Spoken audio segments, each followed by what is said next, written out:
Right now, swallow once and pay attention to the sensation at the back of your throat. Do you notice something lingering there? A layer of thickness? A coating that seems impossible to clear no matter how often you cough or clear your throat? Think about this for a moment. You may have been clearing your throat countless times each day. If someone asked when it first began, there is a good chance you would struggle to give a precise answer. The change happened gradually. At first, it appeared only in the morning. Later, it stayed throughout the day. Eventually, it became part of your routine. You carry water wherever you go. Certain foods are avoided. You may have experimented with every suggestion offered by friends and family members. Yet the problem remains. There is something important to understand. That mucus did not appear without a reason. It is not simply a consequence of getting older. The body does not create ongoing symptoms without a cause. When a symptom persists, it is often the body's way of signaling that something specific is happening. The real issue is whether that message is being recognized. Persistent throat mucus is one of the most commonly misunderstood complaints among adults over 55. Many people receive throat lozenges. Others are advised to drink additional water. Some are told not to worry about it. Meanwhile, the true source of the problem often remains unnoticed. There are 5 research-supported explanations for ongoing throat mucus in adults older than 55. 2 of these causes frequently occur together. In many cases, they combine and make symptoms significantly worse. Before exploring those causes, it is important to understand a biological process that changes how this entire issue should be viewed. Your body creates mucus continuously, every day, every hour, around the clock. That process is completely normal and serves an important purpose. Mucus acts as a protective layer inside the airways. It traps bacteria, dust, and viruses before they can move deeper into the lungs. It also keeps the tissues lining the throat moist and protected. Without mucus, those tissues would dry out, become damaged, and lose part of their natural defense against infection. The problem is not mucus itself. The challenge is what happens to that mucus as the body ages. Research has identified a system known as mucociliary clearance. The airways contain millions of tiny hair-like structures called cilia. Their task is simple, but essential. Throughout the day, these microscopic structures move mucus upward and outward, helping keep it thin and preventing buildup. In younger adults, this mechanism works quickly and efficiently. Mucus is produced and then removed almost immediately. As aging occurs, studies show that cilia begin to slow down. Their movement becomes less frequent. As a result, mucus that might have been cleared within seconds at age 40 can remain and collect for hours at age 65 or 70. The practical effect is significant. Any condition that increases mucus production will have a greater impact on an older adult than on someone younger. This is not a judgment about aging. It is simply how the body functions. Understanding that process provides the foundation for everything that follows. The first cause deserves careful attention because research repeatedly identifies it as the most overlooked explanation for persistent throat mucus in this age group. The condition is known as laryngopharyngeal reflux. Many people have never heard that term. Most individuals are familiar with heartburn. That burning sensation in the chest after eating is the classic form of acid reflux. However, there is another version that is much quieter and often far more difficult to recognize. It may produce no chest discomfort, no burning sensation, no obvious digestive symptoms. Instead, the only sign may be a throat that never seems to feel clear. Here is what occurs. At the point where the esophagus connects to the stomach sits a muscular valve. Its role is to remain closed after meals and prevent stomach contents from moving upward. Over time, that valve can lose strength. Much like an overstretched rubber band, it no longer seals as effectively as it once did. When this happens, stomach acid can travel upward, not only into the esophagus. It can also reach the throat, the voice box, and in some cases, the nasal passages. This detail is especially important. The tissues inside the throat are not designed to tolerate acid exposure the way the esophagus can. Even a small amount of acid reaching those tissues triggers a protective response. The body immediately increases production of thick mucus to shield the irritated area. From a biological perspective, that response makes perfect sense. When the process repeats night after night during sleep, a familiar pattern develops. Morning arrives. The throat feels heavy. Mucus has accumulated again. Yet there is no chest pain and no heartburn to suggest a stomach-related problem. Research published in clinical ENT literature indicates that up to half of individuals with this condition experience no heartburn whatsoever. Instead, they report constant throat clearing, a rough voice upon waking, and mucus that appears almost immediately in the morning. Consider the following questions. Is your throat noticeably worse when you first wake up? Do symptoms become stronger when bending forward? Does your voice sound different during the early hours of the day? These signs are often associated with silent reflux. There is another important factor worth mentioning. Many adults regularly use anti-inflammatory medications for joint discomfort, including ibuprofen or naproxen. Peer-reviewed research has shown that this category of medication can reduce the stomach's natural protective mechanisms. As a result, acid reflux, including silent reflux, becomes more likely or may become more severe. For anyone using these medications frequently while also dealing with ongoing throat symptoms, discussing that connection with a physician may be worthwhile. The second cause develops quietly and is often overlooked for that reason. When most people think about sinus problems, they picture severe symptoms: strong facial pressure, pain in the forehead, a completely blocked nose, the classic image of a sinus infection. For many adults over 55, ongoing sinus inflammation does not appear the way most people expect. Breathing usually feels normal. Headaches may be absent. There are often no dramatic warning signs. Yet inside the sinuses, mild swelling can persist. At the same time, mucus production rises slightly above normal levels. That excess mucus slowly travels down the back of the throat throughout the day without drawing much attention. This condition is known as postnasal drip. A study published in 2024 found that the average age of patients seeking care for this problem was exactly 55. That age pattern is not accidental. What makes this situation especially frustrating is that many people assume seasonal allergies are responsible. As a result, they purchase antihistamines and continue taking them for months. The outcome is often disappointing. These medications can temporarily reduce moisture and mucus, but they do not address the inflammation inside the sinuses that is driving the excess production. In many cases, dried and thickened mucus lodged in the throat feels even worse than the original symptom. Research most consistently supports a remarkably simple and inexpensive approach: regular nasal rinsing with a warm saline solution. A clinical review released in the journal Medicina during 2025 evaluated evidence from a broad spectrum of sinonasal disorders. The review concluded that nasal irrigation represents a safe, effective, and low-cost method for both treatment and prevention of upper respiratory tract conditions. It is also widely recommended by ENT specialists around the world as an additional therapy. Large-volume saline rinses physically wash away inflammatory mucus. They help decrease swelling within the mucosal lining. They also improve the natural cilia-driven clearing process discussed earlier. That same biological system becomes less efficient with age. One concept matters more than any other: consistency. Using the method once or twice may provide brief relief lasting a day or two.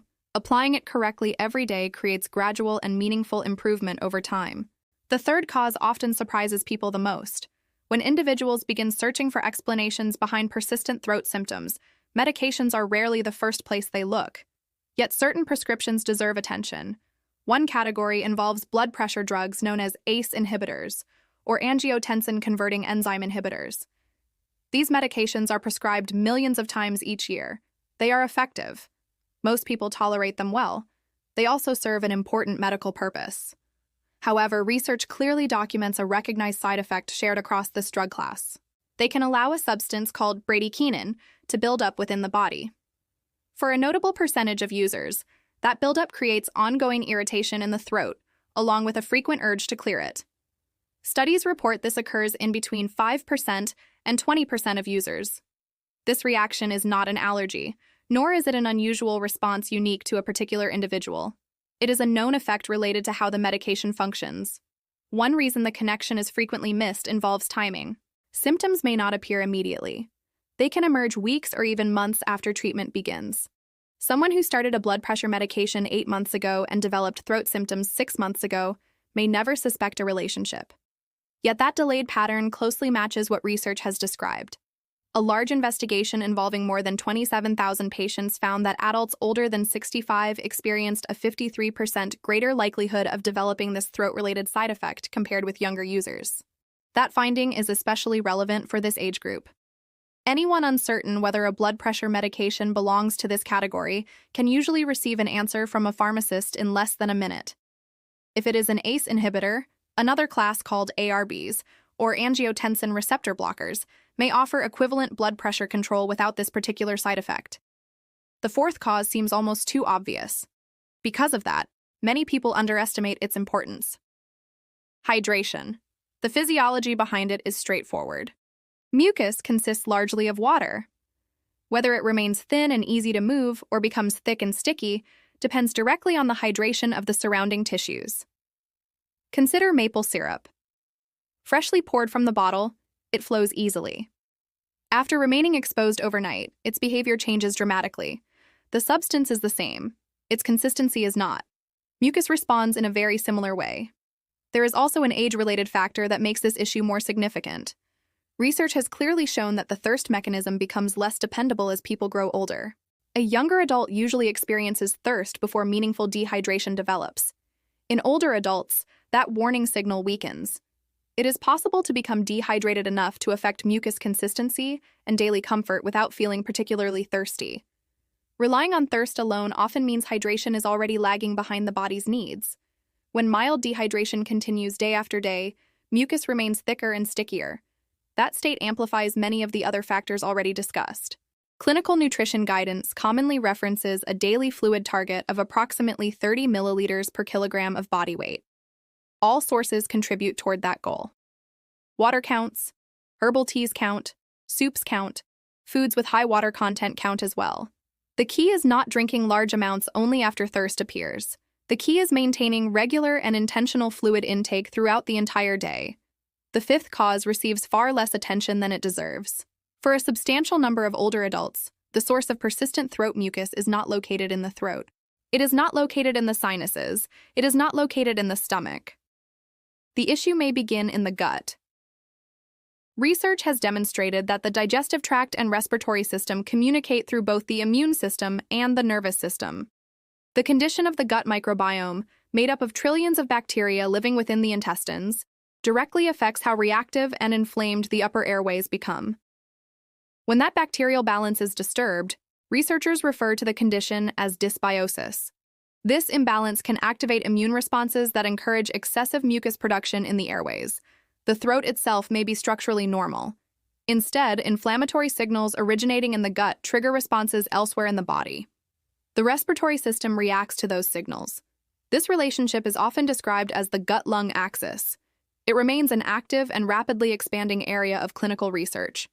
Several peer-reviewed investigations, including work published in the American Journal of Respiratory and Critical Care Medicine and the Journal of Allergy and Clinical Immunology, have verified that disturbances within the gut microbiome can activate immune pathways that contribute to inflammation in the airways. Research using animal models has provided even stronger evidence. When mice were given microbiome transplants taken from individuals with chronic lung disease, those animals developed noticeably higher levels of mucus production within their airways. The findings demonstrated a direct cause and effect relationship between intestinal health and respiratory function. What commonly disrupts the gut microbiome in older adults? A diet lacking sufficient fiber and fermented foods, repeated antibiotic use across many years, high consumption of sugar, long-term stress. These are not unusual circumstances. They represent everyday conditions experienced by a large number of older adults.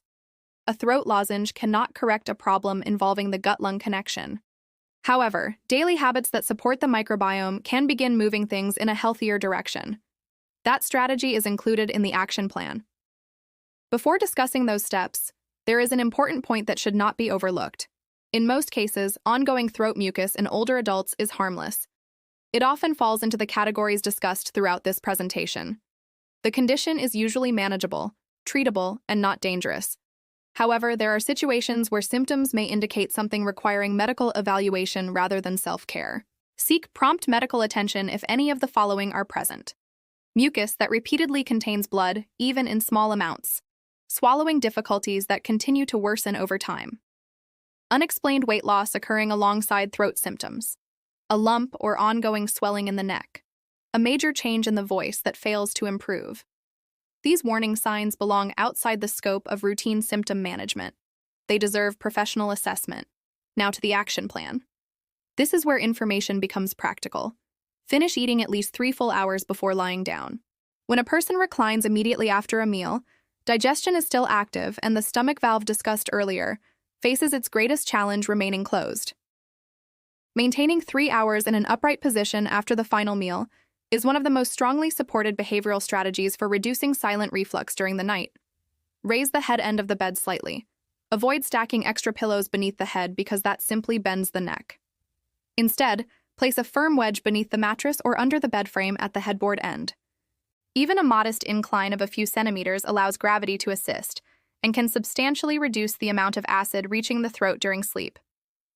Before going to bed tonight, drink a full glass of warm water.